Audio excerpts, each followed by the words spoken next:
नमस्कार, आप देख रहे हैं सुनिए सरकार। और सुनिए सरकार में आज हम इन दो मुद्दों की चर्चा करने जा रहे हैं। मुद्दा नंबर 1, राजस्थान में कैसे फेल हुआ ऑपरेशन कमल, यानी कि सत्ता हथियाने का भारतीय जनता पार्टी ऑपरेशन कैसे फेल हुआ, उसकी जानकारी मैं आप तक पहुंचा रहा हूं। और यह जानकारी कोई और नहीं बल्कि भारतीय जनता पार्टी के बहुत ही करीबी पत्रकार ने एक आर्टिकल के जरिए दी है। जी हां, मुद्दा नंबर 2, क्या मध्य प्रदेश दलितों के रहने लायक नहीं है? क्योंकि जो तस्वीर सामने उभर कर आई है वो बहुत ही सिहरन पैदा करने वाली है। एक परिवार जिसने आत्महत्या की कोशिश की, और यह मुद्दा इतना गंभीर हो गया है कि कांग्रेस के नेता राहुल गांधी ने भी इसमें दखल दिया है। इन दोनों की हम चर्चा करेंगे, मगर सबसे पहले उस दिलचस्प घटनाक्रम की मैं बात करना चाहूंगा कि किस तरह से राजस्थान के अंदर ऑपरेशन कमल फेल हुआ। उसके लिए आपको कुछ तारीखों पर, कुछ चेहरों पर गौर करना पड़ेगा। गौर कीजिए आपके स्क्रीन पर इस तारीख पर, जुलाई 12 जुलाई की रात, यह चेहरा यानी कि बीजेपी के अध्यक्ष जेपी नड्डा एक अहम बैठक बुलाते हैं, क्योंकि उन्हें राजस्थान से यह बतलाया जाता है कि सचिन पायलट के साथ इस वक्त 30 विधायक हैं जो कांग्रेस को छोड़ने को तैयार हैं और भारतीय जनता पार्टी के साथ जुड़ने को तैयार हैं। जैसे ही जेपी नड्डा को यह खबर मिलती है, वो सक्रिय हो जाते हैं, क्योंकि यह वो दौर था जब अशोक गहलोत ने सचिन पायलट को एक पुलिस का नोटिस भेजा था। यह बात अलग है कि वो नोटिस उन्होंने खुद को भी भेजा था। मुद्दा था विधायकों की खरीद फरोख्त की कोशिश। तो यहां पर ज्वालामुखी आ जाता है कांग्रेस खेमे के अंदर, और यहां पर बीजेपी को मौका दिखाई देता है। जेपी नड्डा साहब रात को बैठक बुलाते हैं और इन 3 चेहरों से वो संपर्क करते हैं जो इस वक्त आपके स्क्रीन पर हैं।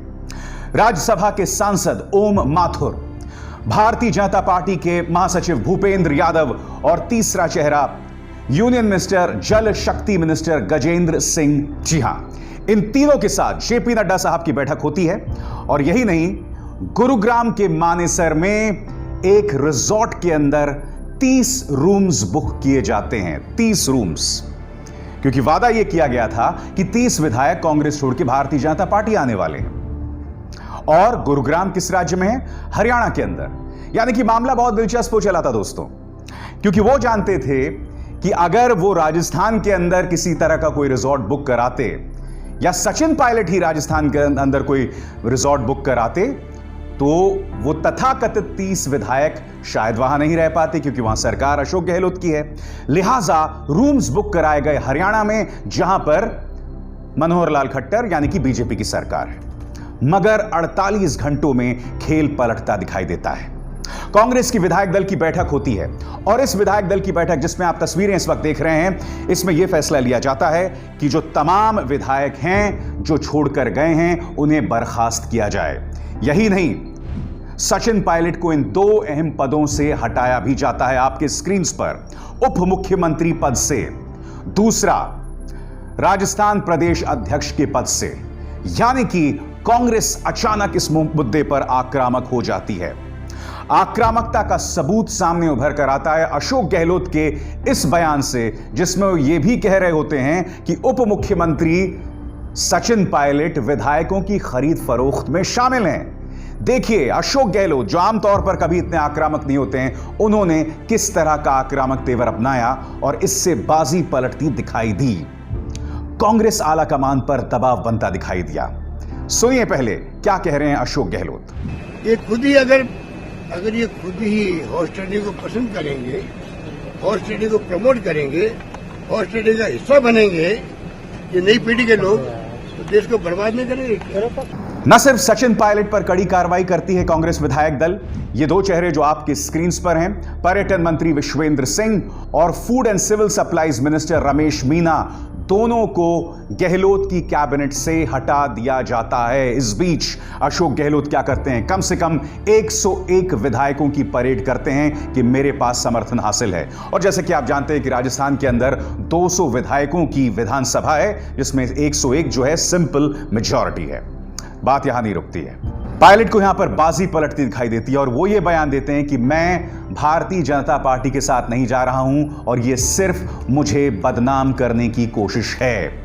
मगर भारतीय जनता पार्टी के आंतरिक सूत्रों का मानना है कि पूरा का पूरा जो योजना है, पूरी की पूरी जो साजिश है, वो धराशायी होती दिख रही थी, क्योंकि सचिन पायलट ने उनसे यह वादा किया था कि वो कम से कम 30 विधायक लेके लाएंगे, मगर गुरुग्राम के रिजॉर्ट में ज्यादा से ज्यादा 15 विधायक मौजूद थे, मगर उनमें से भी जो कई विधायक हैं वो वापस जयपुर जाने के लिए आतुर थे।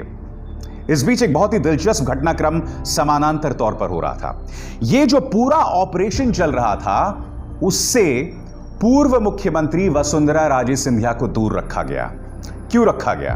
क्योंकि वसुंधरा राजे सिंधिया किसी भी सूरत में नहीं चाहती कि भारतीय जनता पार्टी सचिन पायलट को समर्थन दे, क्योंकि किस तरह के फॉर्मूले पर काम हो रहा था कि सचिन पायलट कम से कम 30 विधायक लेके बाहर आए और सचिन पायलट एक दूसरी पार्टी प्रगतिशील कांग्रेस के बैनर तले एक सरकार बना दे जिसे बीजेपी बाहर से समर्थन दे। वसुंधरा राजे इसके खिलाफ थी। मेरे जो सोर्सेज और खासकर कई पत्रकार ये भी बताते हैं कि अगर सचिन पायलट कामयाब हो जाते तो हो सकता है कि वसुंधरा राजे अपने 45 विधायकों को तोड़ के अशोक गहलोत को भी समर्थन दे सकती थी, क्योंकि अशोक गहलोत और वसुंधरा राजे दोनों का अगर कोई समान दुश्मन था, कॉमन एनिमी था, तो वो थे सचिन पायलट। ये जो तमाम जानकारी मैं आपके सामने पेश कर रहा हूं, वो भारतीय जनता पार्टी से जुड़े पत्रकार ने एक लेख में लिखी है। और मैं जानता हूं आप क्या सवाल करेंगे। आप ये सवाल करेंगे कि भाई अगर ये पत्रकार भारतीय जनता पार्टी से जुड़ा हुआ है और तो वो भारतीय जनता पार्टी की पोल क्यों खोलेगा? तो मैं आपको बता दूं, इस लेख में एक बहुत ही दिलचस्प चीज लिखी है जो मैं आपको बताना चाहूंगा। सूत्रों के मुताबिक वरिष्ठ बीजेपी नेता और केंद्रीय गृह मंत्री अमित शाह इस पूरे घटनाक्रम से दूर थे, यानी कि उनका सीधा दखल नहीं था। इस लाइन से यह स्पष्ट हो जाता है कि इस आर्टिकल को, इस लेख को लिखने की पीछे की वजह क्या थी। इस लेख को लिखने की वजह यह थी कि यह जतलाया जाए कि अमित शाह का किसी भी तरीके से कोई दोष नहीं है। अमित शाह अगर इसमें दखल देते तो शायद ये ऑपरेशन सक्सेसफुल हो जाता, और अगर ये ऑपरेशन फेल हुआ है तो इसका ठीकरा जेपी नड्डा यानी कि बीजेपी अध्यक्ष जेपी नड्डा के सिर पर फोड़ा जाए। यही वजह है कि सत्ता से करीब, भारतीय जनता पार्टी से करीब इस पत्रकार ने यह आर्टिकल लिखा।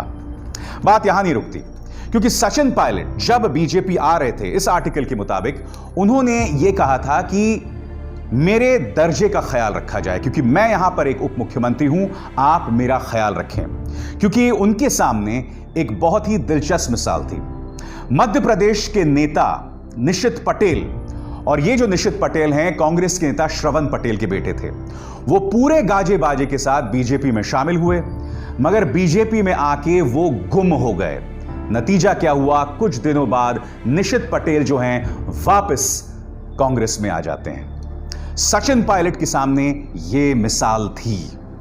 इस बीच जब ये पूरा घटनाक्रम चल रहा था जयपुर में, भारतीय जनता पार्टी ने भी अपने घोड़े खोल दिए। और जब मैं घोड़े खोलने की बात कर रहा हूं तो मेरा मतलब यह है कि भारतीय जनता पार्टी ने अपनी तमाम केंद्रीय एजेंसीज को लगा दिया।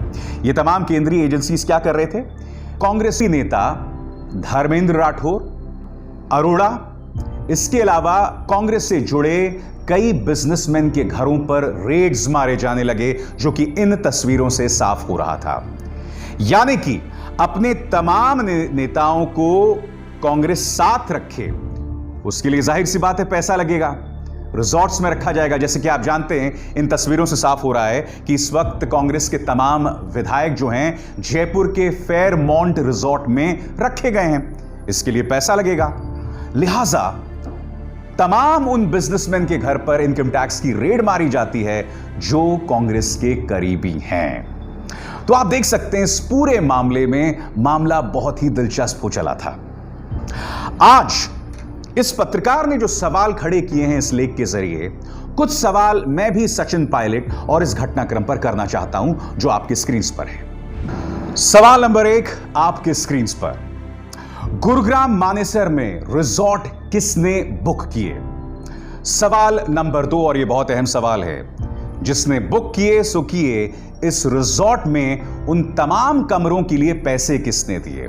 आखिर रिजॉर्ट के अंदर कितने रूम्स बुक किए गए, क्योंकि जैसे कि आप जानते हैं, मैंने कार्यक्रम की शुरुआत में आपको बताया कि 30 कमरे बुक किए गए थे, और वो इसलिए किए गए थे क्योंकि सचिन पायलट ने भरोसा जतलाया था भारतीय जनता पार्टी के आला कमान को कि 30 विधायक उनके साथ आ रहे हैं। बात यह नहीं रुकती। इसके बाद का सवाल, रिजॉर्ट कोरोना के लिए क्वारंटीन सेंटर भी है, ऐसे में किसकी पहुंच के चलते विधायकों को रिजॉर्ट में कमरे मिले? क्योंकि आप जानते हैं हरियाणा के अंदर बीजेपी की सरकार है, तो यह सवाल काफी अहम हो जाता है। क्या पायलट अपने फोन रिकॉर्ड्स सार्वजनिक करेंगे? सचिन पायलट को सही मायनों में अपने फोन रिकॉर्ड्स इसलिए सार्वजनिक करना होगा क्योंकि इससे पता चल जाएगा कि सचिन पायलट दरअसल किस किस से संपर्क में थे। ये तमाम नाम सामने उभर कर आ रहे हैं। धर्मेंद्र प्रधान आपकी स्क्रीन पर, ज्योतिरादित्य सिंधिया, ये तमाम लोग सामने उभर कर आ रहे हैं और यह बताया जा रहा था कि सचिन पायलट लगातार इन लोगों से बात कर रहे थे। और इसके बाद क्या गहलोत सचिन पायलट को लेकर लगाए जा रहे आरोपों को लेकर प्रमाण पेश करेंगे?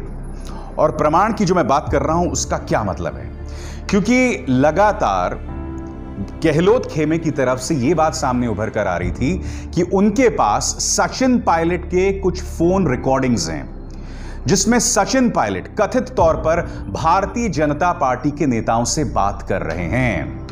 अगर ये रिकॉर्ड्स हैं, क्योंकि आप जानते हैं अशोक गहलोत ने जो मैंने आपको उनका बयान सुनाया उसमें सीधे तौर पर वो आरोप लगा चुके हैं कि खुद उप मुख्यमंत्री विधायकों की खरीद फरोख्त में शामिल हैं। यही वजह है कि उन्होंने पुलिस का नोटिस भी भेजा। तो जो दावा अशोक गहलोत कर रहे हैं, क्या उसका प्रमाण है उनके पास? आप जानते हैं इस शख्स जो आपके स्क्रीन पर है, मणिशंकर अय्यर ने इंडियन एक्सप्रेस में एक बहुत दिलचस्प आर्टिकल लिखा है और उसमें उन्होंने कहा है कि राहुल गांधी किंग लियर की तरह हैं। किंग लियर कौन? मणिशंकर अय्यर का कहना है कि किंग लियर जो हैं जिस पर भी भरोसा करते थे वही उनके साथ विश्वासघात करते थे। राहुल गांधी ने सबसे ज्यादा भरोसा इन दो चेहरों पर किया, ज्योतिरादित्य सिंधिया और सचिन पायलट, और इन दोनों ने ही विश्वासघात कर दिया। मैं आपको बता दूं, ऐसा नहीं है कि कांग्रेस के नेताओं से या कांग्रेस आला कमान से लोगों का मोह भंग नहीं हुआ। जैसा कि आप जानते हैं कि शरद पवार ने अपनी पार्टी बना ली थी, तारिक अनवर अलग चले गए थे, प्रणब मुखर्जी भी थोड़े दिनों के लिए अलग थे, चिदम्बरम भी अलग चले गए थे, मगर जो भी गया था वो विचारधारा, सिद्धांतों के मुद्दे पर गया था। यही नहीं, देश के पहले प्रधानमंत्री पंडित नेहरू से भी कुछ नेता नाराज थे जो इस वक्त आपके स्क्रीन पर हैं। जयप्रकाश नारायण, आचार्य नरेंद्र देव और अशोक मेहता, इन तमाम लोगों ने पंडित नेहरू का साथ छोड़ा, मगर वो उनसे जुदा हुए सिद्धांतों पर, सियासत के चलते नहीं या किसी दूसरी पार्टी में पैसे के लिए शामिल होने के चलते नहीं। और मैं ये समझ नहीं पा रहा हूं, एनडीटीवी की खबर जो इस वक्त आपके स्क्रीन पर है, बावजूद इसके जब भारतीय जनता पार्टी का एक करीबी नेता यह लिख रहा था कि सचिन पायलट बीजेपी में शामिल होना चाहते हैं, तो एनडीटीवी की एक खबर बता रही है कि राहुल गांधी अब भी सचिन पायलट को वापस पार्टी में लेने को तैयार हैं। यही नहीं, रणदीप सुरजेवाला ने कहा कि भाई परिवार होने के नाते सचिन पायलट वापस आ जाएं, मगर ये स्पष्ट करें कि भारतीय जनता पार्टी के साथ उनकी क्या डील थी और इस डील को खत्म करें। जब कोई शख्स आपके साथ विश्वासघात कर रहा है राहुल गांधी, तो मैं आपसे पूछना चाहता हूं कि फिर उसे पार्टी में लेने की वजह क्या है? यह तो अपने पैर पर कुल्हाड़ी मारने जैसी बात है, या आ बैल मुझे मार जैसी बात है। तो यह बात बिल्कुल भी मुझे कांग्रेस की समझ नहीं आती। सुनिए, सरकार में इस दिलचस्प घटनाक्रम के बाद जो मैंने आपको पूरा बताया, अब बारी है मध्य प्रदेश के गुना में दलितों के साथ हुए अत्याचार की बात करने की, क्योंकि ऐसा लगता है कि राज्य ही नहीं बल्कि यह देश दलितों के रहने लायक नहीं है। मध्य प्रदेश के गुना में हुआ, उसके लिए मेरे पास शब्द नहीं है।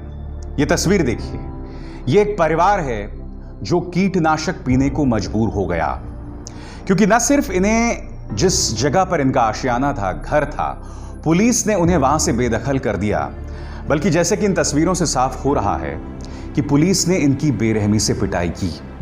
मुद्दा यह नहीं कि उस जमीन पर उनका अधिकार था या नहीं था, मुद्दा यह है कि क्या एक परिवार को, छोटे छोटे बच्चों को, उनके पिता को, उन बच्चों के सामने उनके पिता को इस बेरहमी से पीटा जाएगा?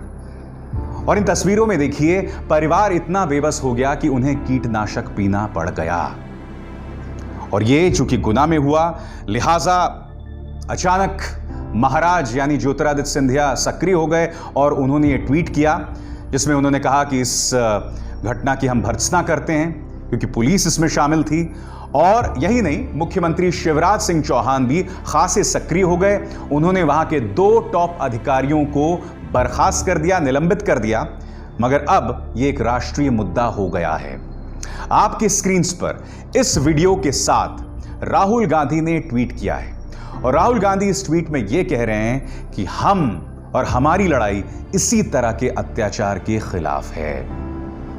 दोस्तों, वाकई इस घटनाक्रम को लेकर सिहरन पैदा होती है और दुख की बात यह है कि इस तस्वीर को लेकर मुख्य धारा की मीडिया में किसी तरह की कोई चर्चा नहीं है। ऐसा नहीं कि दलितों के लिए इनके दिल में दर्द नहीं है। अगर यही घटनाक्रम पंजाब में हुआ होता या राजस्थान में हुआ होता, यकीन मानिए तमाम न्यूज चैनल जो हैं अपने प्राइम टाइम में इसे जोरों से चलाते।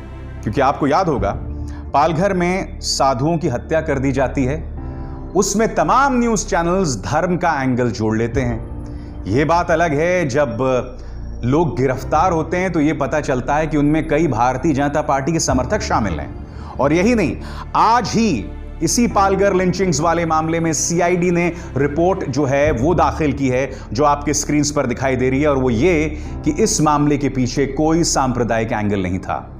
अफवाहें चल रही थी बच्चा चोरी को लेकर। एक पहले से प्रोपेगेंडा चलाया जा रहा था कि किस तरह से कुछ लोग भेष बदल के साधु बन के आएंगे और किसी तरह का कोई अपराध करेंगे। नतीजा, इस तरह की घटनाक्रम को अंजाम दिया गया। पुलिस की मौजूदगी में हमारे उन साधुओं को मौत के घाट उतार दिया गया और आरोपियों में कई ऐसे बीजेपी के कार्यकर्ता भी शामिल हैं। अब अगर इस दलित परिवार की हत्या किसी नॉन बीजेपी राज्य में होती तो जरूर मीडिया इसे उठाता, मगर इस पर पूरी खामोशी छाई हुई है। मगर सुनिए, सरकार में जैसे कि आप जानते हैं कि हम ऐसे मुद्दे लगातार आपके सामने लेकर आते हैं और आते भी रहेंगे। अभिसार शर्मा को दीजिए इजाजत। नमस्कार। अब खबरें पाइए सबसे पहले हमारे मोबाइल न्यूज एप्लीकेशन पर। एंड्रॉइड या आईओएस प्लेटफॉर्म पर जाइए, HW न्यूज नेटवर्क को सर्च कीजिए, डाउनलोड कीजिए और अपनी सुविधानुसार भाषा का चयन कीजिए। खबरों की भीड़ में अपने काम की खबर पाते रहिए।